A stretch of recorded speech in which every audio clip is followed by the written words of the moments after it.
Bom, eu sou o professor Ulisses. Hoje a gente vai fazer uma imersão na figura do sargento Max Wolff Filho. O humano na guerra é o essencial.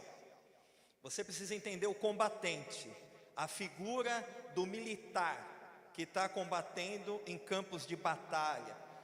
E o Max Wolff, ele vai, como nós vamos ver, deixa ele só ajeitar ali a apresentação para a gente colocar. Vocês vão ver que a trajetória de vida dele levou ele para a guerra na Itália. O sargento Max Wolff, ele não buscou a morte. Ele buscou lutar e mostrar o seu valor enquanto um militar de carreira. Vocês vão ver na trajetória dele aqui.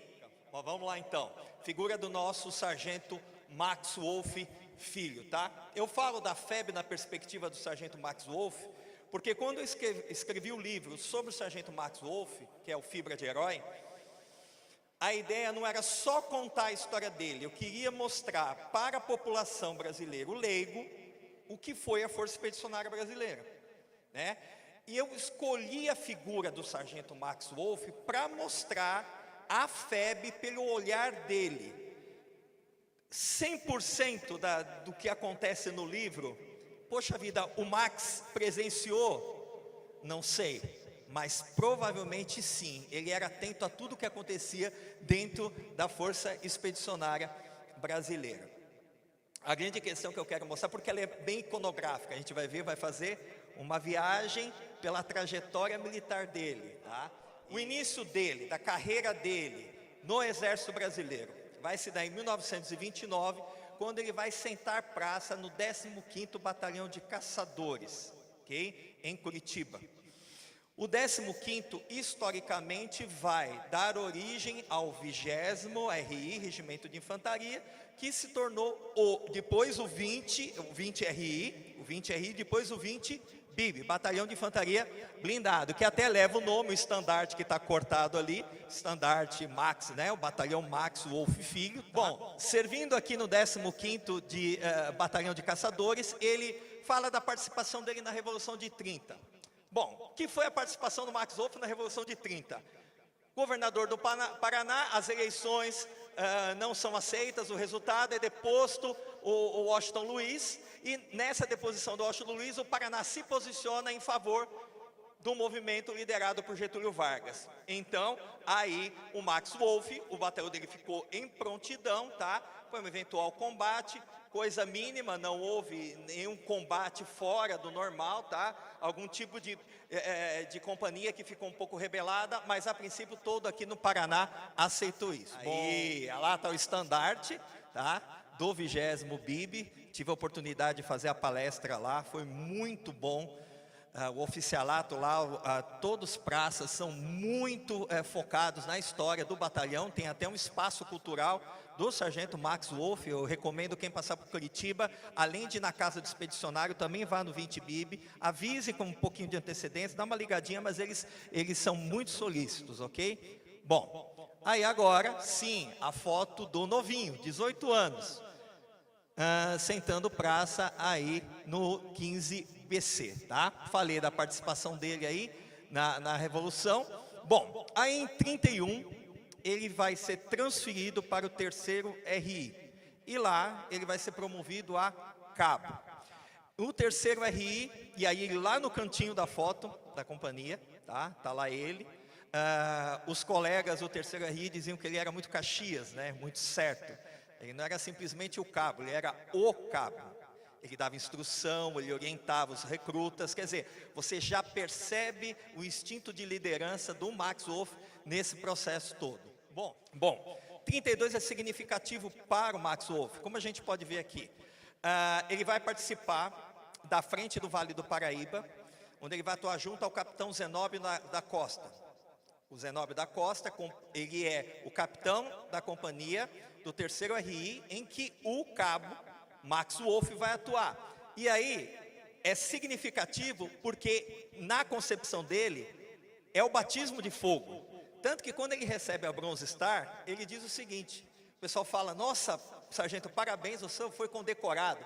ele fala, não, a minha primeira condecoração é essa. Ele tirava e mostrava a marca do tiro de fuzil que ele recebeu em Lorena, na região de Cruzeiro, tá? Onde os combates da Revolução de 32 foram mais intensos, tá? Então são 3 pontos que a gente precisa realçar o valor dele. O primeiro, o ferimento em combate em Lorena. Segundo ponto, sua promoção a 3º sargento, por conta de ato de bravura. O seu valor combativo o fez merecer a sua promoção a 3º sargento. E o capitão Zenóbio da Costa vai ser promovido a major. Isso por atos de bravura nessa frente de Lorena. E um ponto a se ressaltar dos seus colegas: o alto grau de estima e consideração por parte de seus pares, em especial do capitão Zenóbio da Costa. E aí vocês vão entender isso no futuro, porque ele vai fazer tanta questão e o que vai o impedir de atuar na Força Expedicionária Brasileira. E aí a figura do Zenóbio vai ser muito importante. Bom, Zenóbio, Major Zenóbio, é convidado pelo governo federal a organizar a Polícia do Distrito Federal. Não vou dizer nem que é a origem da Polícia Militar do Distrito Federal, porque não é, tá? É a Polícia do Distrito Federal, Polícia Municipal, do Distrito, tá? Então o Zenóbio vai chamar pessoas de confiança dele. E vai chamar, obviamente, quem? O Max Wolff. Então, o Max Wolff, as fotos dele, a alegria dele, não, é perceptível, o orgulho que ele tinha. Quando a gente fala para quem é engajado, cuide do seu uniforme, é que para a população civil, o militar, ele se mostra a partir do seu uniforme. Então, você está representando uma corporação, uma instituição.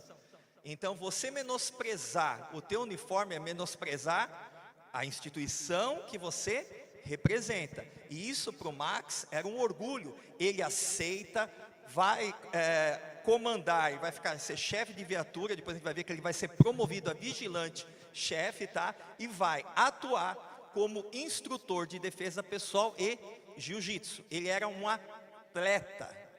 Sendo atleta, tá aqui, ó, outra foto dele, ele já parte do documento que tem lá no 20 Bib, tá? Do clube municipal, que ele voluntariamente dava aulas de defesa pessoal e jiu-jitsu na corporação e voluntariamente, ok? Então, além disso, ele fazia... É assim, para quem nunca serviu, são 2 coisas que a gente precisa ter claro, que o militar tem que ter: mente sã e corpo são. Eu preciso ter equilíbrio nessas 2 coisas. Eu preciso ter um equilíbrio emocional, preciso ter clareza intelectual do que eu estou fazendo e preciso ter o quê? Disposição física. Era a grande preocupação dele, sempre foi cuidar do bem-estar físico de todos os seus comandados. 36, ele vai ser promovido a vigilante-chefe. E tem uma história muito interessante. Quando ele é promovido a vigilante-chefe, ele vai atuar no distrito do Rio de Janeiro. Chegando lá, ele meio que percebe uma situação estranha e fala assim: o que é essa jogatina aqui na frente do quartel? Ah, isso aí é coisa da civil aí, esquema deles. Como que é coisa da civil? Ele vai lá, pega mais 4 soldados, entra lá e fala: ó, acabou a jogatina. Ou vai todo mundo preso, ou encerrou essa coisa, jogo do bicho e tudo mais que poderia ter, tá? E aí os colegas, mas não mexe, é da civil. Não, isso, ele levava o seu dever ao extremo, chamado de Caxias, tá?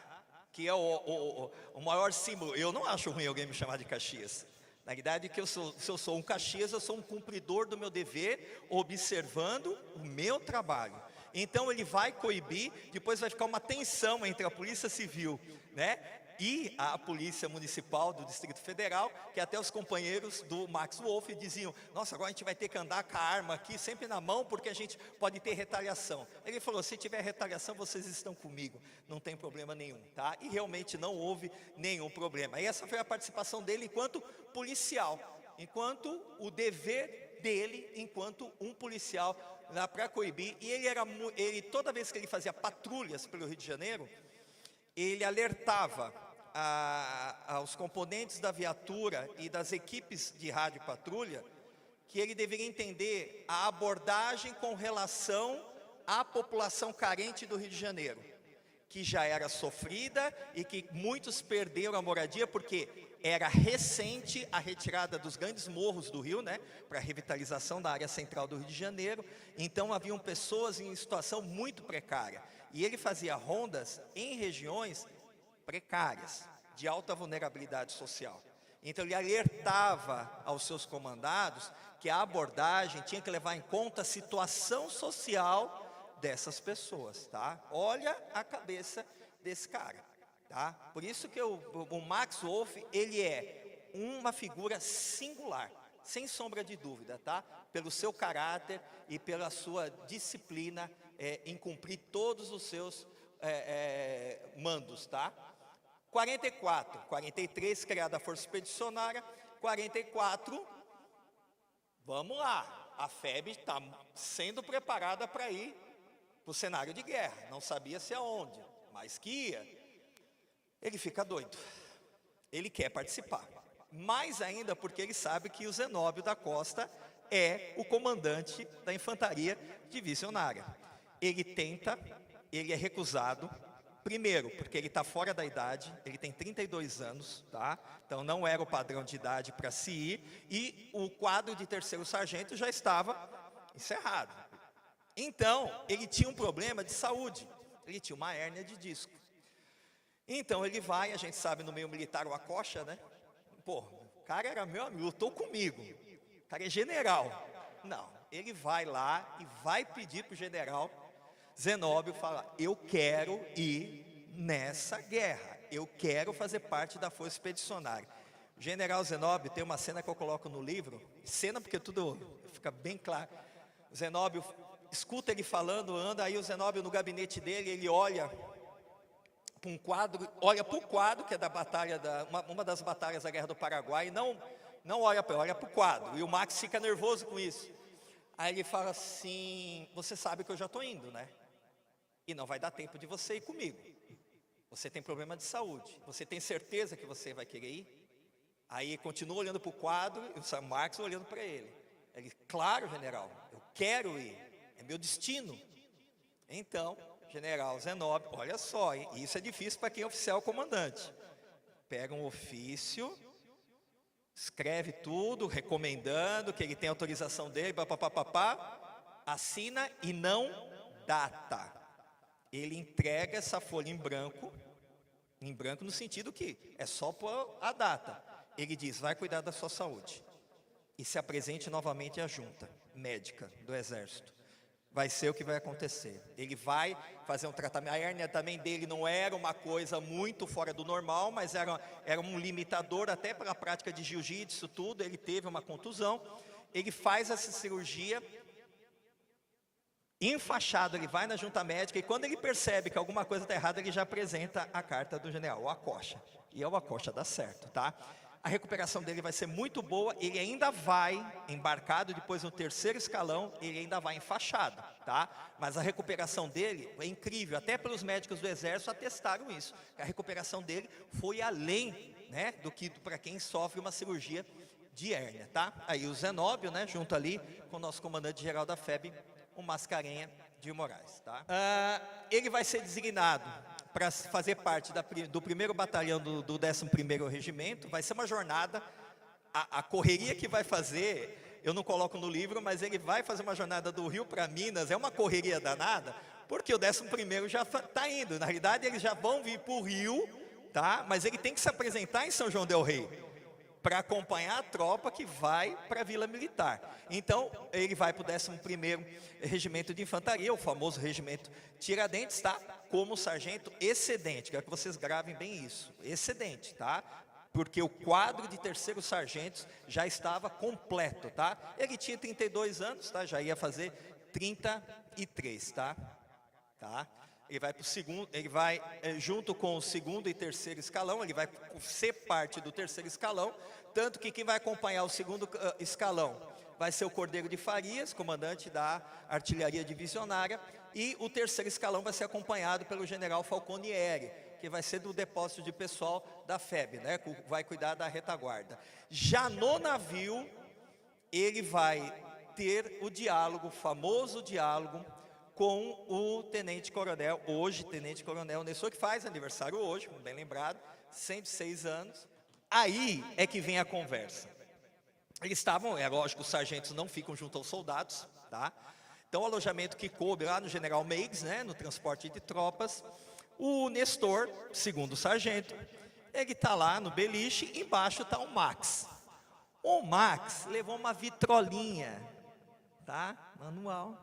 Ele dava a corda e tocava. E ficávamos escutando a música, né, aquelas músicas melosas, de amor. Aí o Nestor olhou e falou assim: ô Max, pô, desculpa perguntar, mas tá quente aqui. E tu não para de tocar isso aí, meu? O que está acontecendo aí, meu? Meu amigo, falando pro Nestor, Max.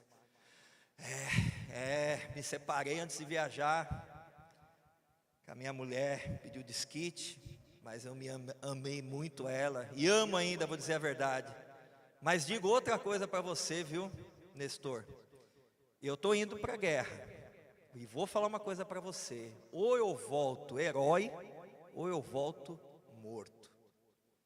Aí aquela conversa do suicida, não. Eu vou atrás do que o Nestor disse em entrevista com o Marcelo Hoffman. Está lá no canal dele. Ele diz, está o Alexandre Garcia conversando. Gente, ele diz com todas as palavras. Ele fala, e aí o Nestor diz, ele voltou, os dois. Voltou herói e voltou morto, tá? Aí é que eu faço a ressalva, né? A morte dele é que fez o diferencial, né? Se ele tivesse voltado vivo como herói, acho que a memória dele não teria se perpetuado. E eu acredito no fundo, lendo todas as coisas dele, e a referência dos amigos dele, nas memórias dos outros expedicionários, quando se refere ao Max, é que ele era uma referência. E a morte dele foi sentida demais. E a morte dele sendo sentida demais, trouxe esse aspecto de hoje em dia, e graças a Deus, a memória dele, como de todo expedicionário, deveria ser lembrada, honrada, tá? Mas hoje ele viste Bíblia, leva o nome dele, a ESA, agora com o Espadim, Sargento Max Wolff. Toda homenagem para ele ainda é pouca, tá? Mas ele no sentido de representar os expedicionários que lutaram, tá? Bom, chega na Itália, preocupação dele, N preocupações, tal, isso quem quiser vai ver no livro. Dia 12 de dezembro, tá lá ele se incomoda também, ele está no comando, ele vai ser assessor do comandante da primeira companhia, do 11º. Ele fica ali e o negócio está pegando fogo, você imagina, 12 de dezembro, lama, neve, negócio sobe, só bucha de canhão em cima, muitas baixas. O Max se incomoda e diz, quando ele escuta uma conversa, precisa ir lá, ele já, eu quero fazer parte, eu vou levar munição, na volta eu trago ferido, eu vou participar disso daqui, tá? Então, ele não precisava, mas ele se voluntariou.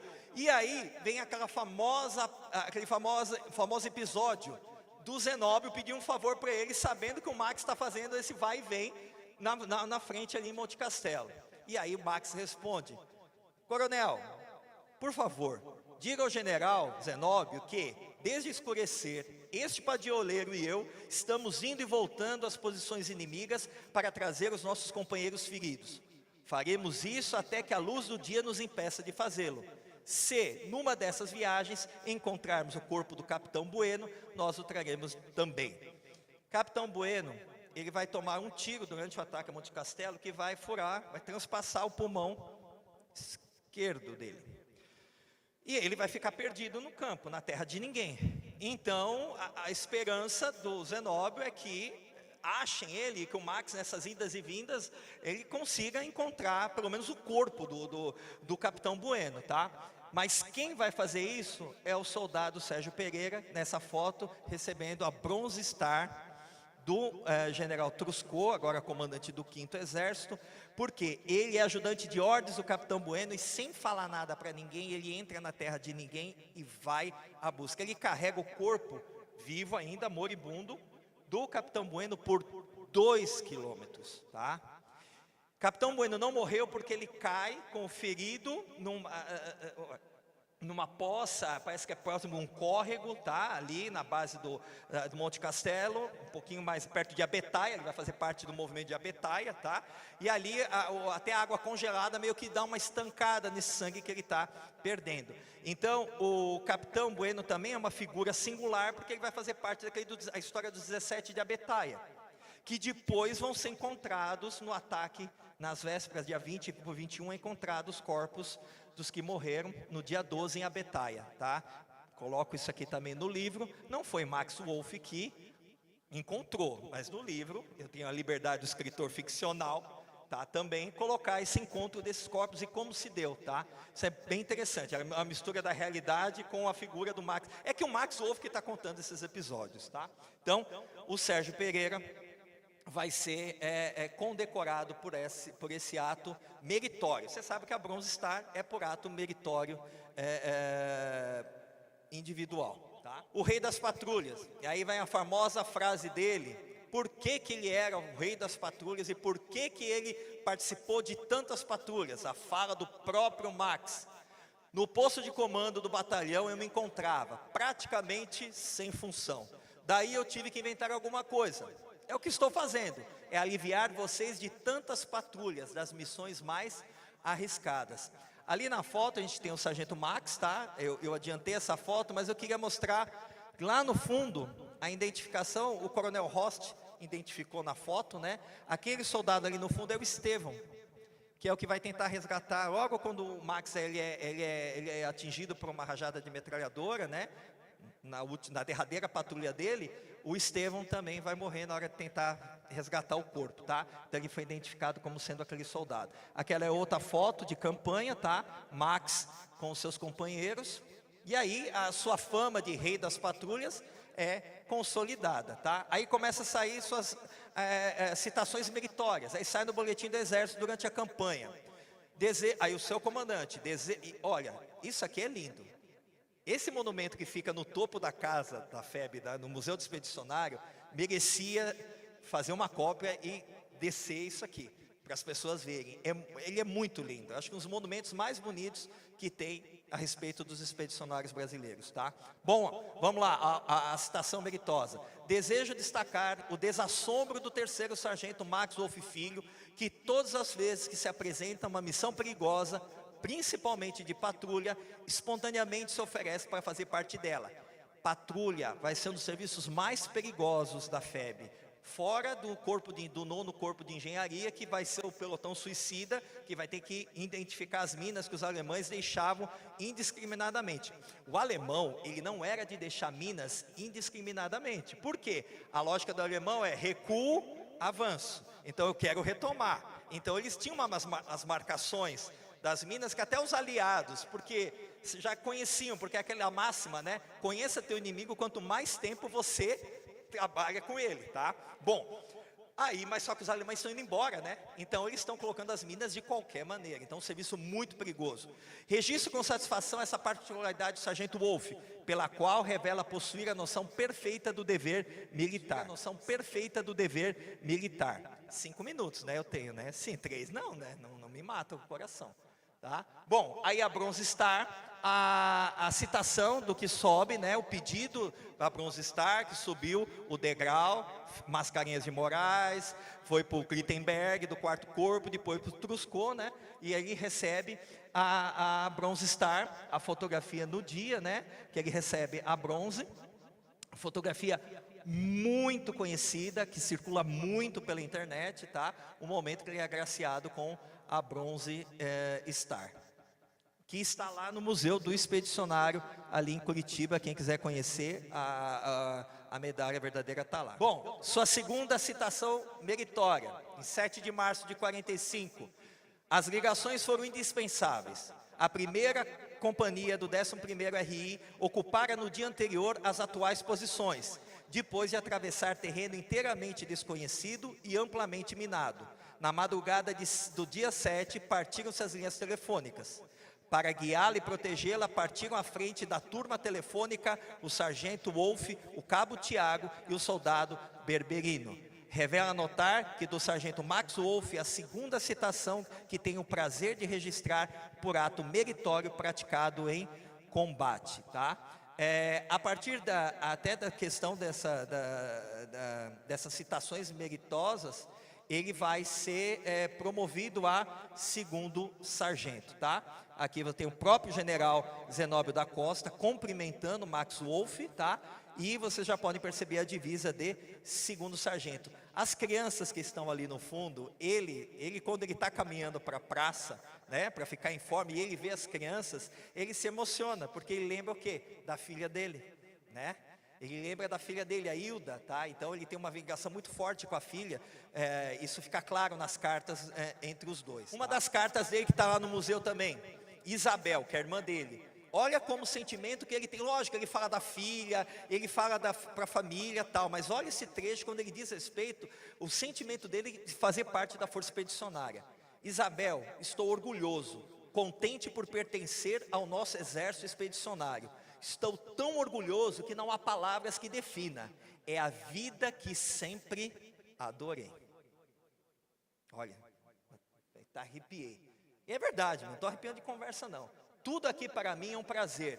Peço que comunique aos demais. Não é prazer pela morte. Eu fui militar, não fui do exército, fui da marinha, tá? Fui policial. É você saber que você está no ambiente que era para estar. Você precisa estar nesse ambiente, porque a tua vida está vinculada a esse mundo da caserna, tá? Não importa em que força, mas você é esse sentimento dele que ele coloca. Pode avançar. Vamos lá.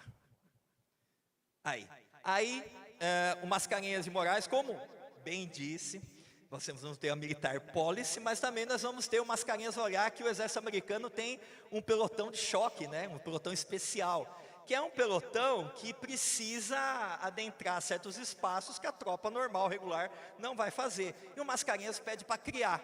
Adivinha quem vai ser chamado para criar esse pelotão especial? Max Wolff, tá? Só que entre o 11º vai ficar sendo chamado os componentes dessa patrulha, que o Max vai escolher a dedo, de pelotão SS. O Max não gostava, tá? Pô, negócio de alemão. Mas ele deixava, porque ele sabe, meus meninos gostam, se eles gostam, deixa. Porque o SS alemão, que era determinado, ninguém está falando da ideologia, não estou falando do valor combativo. Ninguém pode negar que um soldado da SS tinha um valor combativo além do normal. Até porque ser feito prisioneiro não era muito agradável para um SS também. Somente na mão de um soviético ou até do americano, tá? Suas qualidades o elevaram ao comando de um pelotão especial integrado por homens de elevados atributos de combate, que ele escolhia. Pode passar. Aperta aí, tá vendo como negócio? Aí, o pai. Essa foto primeira, ele está em Roma, um pouco antes da patrulha final dele. Ele vai para Roma fazer uma visita, ele vai ter uma audiência do Pio XII, ele vai estar presente, vai receber a bênção. Ele era um católico fervoroso, e vocês vão perceber isso daqui a pouco, tá? Onde é feita essa caricatura pelos colegas, pagam um pintor de rua lá, um caricaturista de rua, que faz a imagem, ele adora essa imagem, manda para a filha, que é a Hilda ali em cima, pequena, e fala, olha, o teu pai está bem, olha, é o que melhor me representa é essa imagem. E num trecho, numa das cartas que ele manda, olha o amor que ele tem pela filha, beijo-te e abraço, minha adorável belezinha. As saudades são imensas, quanta vontade de escutar a sua voz. Hoje a dona Hilda tem quase 90 anos, ela lembra com carinho do pai. Ela lembra, ele foi o meu pai, minha mãe casou de novo, mas eu lembro do carinho, do afago dele no meu rosto. Olha só, é forte isso. Vamos lá. Homem de fé. Aquilo ali é um perdulicário. Católico que você amarra aqui, né? Um santinho, alguma coisa. Olha o que o Max fazia. Ele escrevia oração, aí ele colocava o nome dos componentes da patrulha. Aí ele colocava, para fazer a oração dele, colocava o nome dos componentes da patrulha, que é com ele, e seguia em frente. Olha a preocupação que ele tinha. Ele até falava, eu posso até morrer, mas vocês não, tá? E aí nós vamos chegar pode passar. Aí nós vamos chegar próximo da fatalidade que vai ocorrer. Essa é a última foto. O que acontece? Todo mundo sabe que o Departamento de Imprensa e Propaganda do Getúlio Vargas proibia que os fotógrafos e jornalistas da DIP fossem à frente de batalha. Diferente dos americanos e alemães que filmavam, caído na trincheira. Nosso não, a maioria das fotos da FEB é montar. Faz uma pose aí. Por que que mandou? Porque ia ter uma patrulha, já estava às vésperas do ataque a Montese, dia 14. Dia 12 é montada essa patrulha do Max. O que o comando do 5º Exército fala, do serviço de inteligência? Os alemães já recuaram. Pode ser que não estejam nem em Montese, mas recuaram. Então vamos fazer uma patrulha de sondagem, tranquilo, e vocês vão lá fazer. E o Max, aí é que tá, não dá para pensar o que ele estava imaginando. Em certo ponto, acredita-se que ele não acreditou que não tinha alemães, mas durante a patrulha parece que ele fala, realmente não tem, e aí que foi o erro dele, tá? Tanto que, volta, o Joel Silveira, que retrata os últimos momentos dele, ele pede para ir junto, inclusive com o Tássilo, que é o fotógrafo, e aí ele fala, não, patrulha é perigosa, você não vai comigo, você fica aqui, e deixa um bilhetinho para você aqui. Ele deixou um bilhete, era um bilhete para a filha, que ele coloca, fala, papai te ama e volta logo. Não é uma frase de um suicida, tá? Bom, essa é uma foto antes da patrulha, faz a pose, todo mundo tirou a foto, ele não deixa aí, o Silveira fica acompanhando esse movimento da patrulha. Agora vamos lá, agora pode passar. Agora a gente vai ver essa reconstituição feita pelo Coronel Rost, muito boa, tá? Então, o que acontece? Ele tem 3 pontos principais, tá? Ele tem um conjunto, ele tem uma casa para ver, um segundo conjunto, que é a cota 732, tá? E depois ele tem a última cota a fazer a patrulha para verificar, que é a 747. Ele chega na primeira, tudo bem. Na segunda, eles ficam um pouco mais tensos, porque eles estão abrindo, o campo começa a ficar mais aberto. O Max entra, pede para eles ficarem e ele entra. Ele entra, chuta a porta, entra, tá? Demora para sair, o pessoal fica apreensivo. Aí quando sai, isso é relato dos companheiros, ele fala, você sente o alívio deles no relato, tá? Então ele sai, beleza. A partir desse momento é que o Max pensou, realmente não tem. Porque depois dele ter visto o último, lá embaixo, que ele foi a última cota que ele viu. Aí ele faz assim, ele divide em 2 flancos, tá? Ele divide a patrulha em 3. Uma fica na cota, outra vai pelo flanco direito e outra pelo flanco esquerdo. A partir desse momento, não se sabe por que ele cruza a fita de munição no peito. Diz uns que ele está com o capacete segurando, confuso, mas ele está com a Thompson virada, e ele começa a subir. Quando ele começa a subir, aí está esse monumento aqui que está lá na Itália, que é próximo do local, né? Quem já visitou, muitos aqui já foram lá, viu que é o local onde é morto o Max Wolff, tá? A visão do Rost que ele fez é desse ponto, no pé dessa subida, que as árvores não deixam ver, mas é um sobrado que tem ali, 3, né? 3 sobrados. Quando ele está ali, ele está primeiro, ele é alvejado, ele já cai na hora, ele já cai de joelhos, diz... No relato tem segunda rajada, no outro não tem. Diz que ele cai na primeira, põe a mão no peito, aí vem uma segunda rajada e ele cai. Aí na sequência o Estevão fala, vou pegar, o sargento caiu, o Max está caído, aí vou pegar. Quando ele vai, toma também mais uma rajada e cai morto ali, tá? Então, essa é a visão, né, do ataque que foi. Ali a patrulha dividida em 2 flancos, tá? A do Max aqui, à esquerda, tá? E ali, a visão do alemão para o Max. Não tem, ele vindo de peito aberto, não teve como. Mas ele achava 3 cotas para serem patrulhadas. Primeira, nada. Segunda, nada. Ele achou. Só pode ser isso, gente, porque ele não ia procurar a morte, tá? Pode passar. Pode passar. Tá terminando, calma. Vamos lá. Relato do Joel Silveira, tem a hora exata, às 13h15. É o Joel falando. Vi perfeitamente quando a rajada de metralhadora rasgou o peito do sargento Max Wolff Jr. Na fala dele. Instintivamente ele juntou as mãos sobre o ventre e caiu de bruços. Não se mexeu mais. O tenente que estava do meu lado, no posto de observação, apertou os dentes com força, mas não disse uma palavra. Quando lhe perguntei se o homem que havia tombado era o sargento Wolff, ele balançou a cabeça afirmativamente. Esse tenente, pois é o general, não vou lembrar o nome dele, que depois ele relata no futuro. Fala, era eu. que estava com o binóculo quando o Silveira pergunta, tá? Não lembro o nome do general agora. O sargento Facion, que estava na patrulha, eu estava a 30 metros de Wolff quando ele foi atingido. O soldado Alfredo Estevão da Silva, que ia na frente, virou-se para mim e disse: parece que Wolff está morto. Vou puxar o corpo para cá. Respondi que ia atrás dele, mas uma rajada matou também o Estevão antes que ele pudesse fazer qualquer coisa. E aí, na sequência, os alemães já jogam um sinal luminoso, começa a artilharia, porque para o alemão, ali era uma ponta do ataque, que estava eminentemente para acontecer. Quem estava ali nessa cota, ele era para dar o alarme para o ataque, ele pedia o ataque. Já estou acabando. Vamos lá, para lá, tá no fim, tá? Bom, a notícia, isso está lá no livro, leiam esse livro, tá? É uma pena que ele não foi reeditado, mas leiam, no sebo é fácil de encontrar, tá? Que é do coronel, depois general, tá? Ademar Rivamar de Almeida, tá lá no livro. A notícia da morte de Wolff espalhou-se por todos os acampamentos brasileiros. Tal fato ocorreu na frente e na retaguarda das tropas, nos foxhole, na toca de raposa, e nos postos de observação avançados, reforçando a cada narrativa a figura heróica do personagem. Ficará retida nas mentes a figura do soldado destemido, líder de seu grupo e, o mais relevante, a marca de sua personalidade altruísta e espírito de companheirismo denotado a quem precisasse. E essa era a pedra lá no cemitério de Pistoia. E para fechar, o último slide, a última folha do PDF, anda pau. Tá? Não, a carta, última, eu tô que nem todo palestrante, a última, mas tem mais uma, tá? Essa é a carta que o Zenóbio manda para a mãe do Wolff e ela precisa ser lida, tá? Ele escreveu para a mãe do Wolff: acabo de receber, acabo de receber o vosso telegrama em que me solicitais informações sobre o seu filho, segundo o sargento Max Wolff.